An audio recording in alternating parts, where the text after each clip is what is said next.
Okay guys, so if you've been watching us on Facebook, you've been seeing our journey of these black currants. Tones down here quickly. I'm going to show you how to make jam. You're going to be amazed how easy this is. Black currants from my garden, caster sugar, a little bit of orange rind, and because I promised a bit of Jack Daniels to go in with it as well.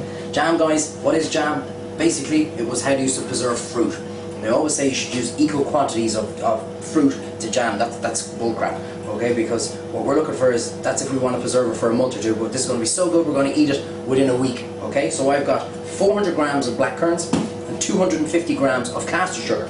And you can do this with any fruit. Normally I'd actually have only about half the sugar.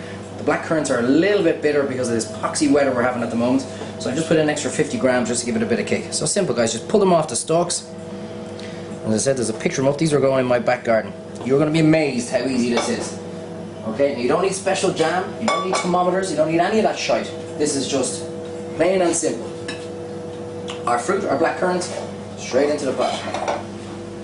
Okay, make sure you give your fruit a good wash as well guys, especially if it's out in the garden. Okay, and then just a little bit of orange rind there. Just add a bit of flavour. Up to me for 2 seconds, Tom.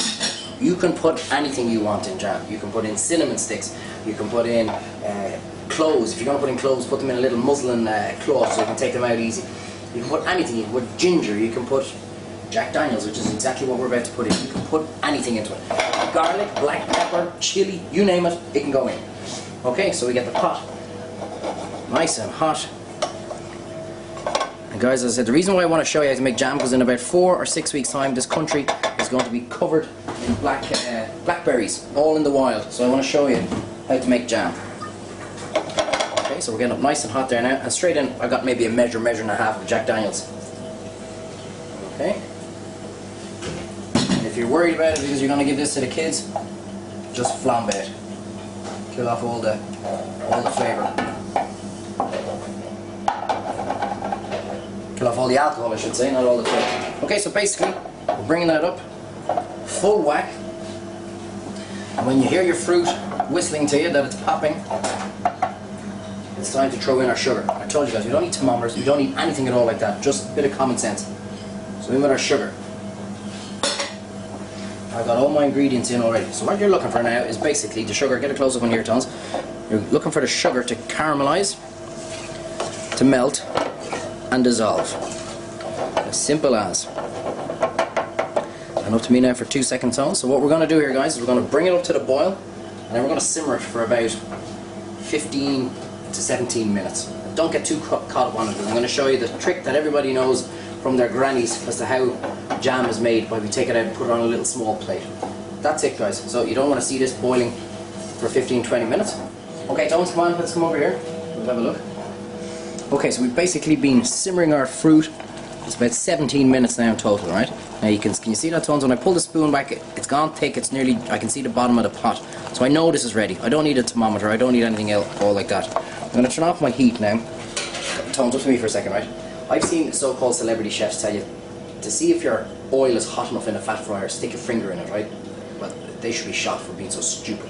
But under no circumstances stick your finger into a pot of jam or boiling sugar, because you'll put your finger in and all you'll come out with is bone, okay? Red hot, very dangerous. So we'll go back to the granny's way of showing you how jam is ready. A little spoon on a nice white plate, okay? And we take it over and we just let it for 2 seconds go cold. And what we're going to be looking for now is to see is it set, okay? So by picking up the plate, it's barely moving, okay, because it's still hot, but we don't want to keep you for another minute or two looking at jam going cold. There's other websites you can watch that crap on. I know this is ready, okay? So what we're going to do is, we're going to let this cool down.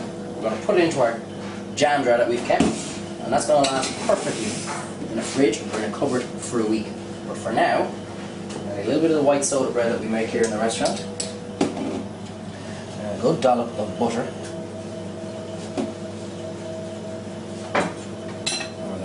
Spoon on our jam, and you're looking at me saying, how the hell did he edit that, lads? What's he done for the last 20 minutes?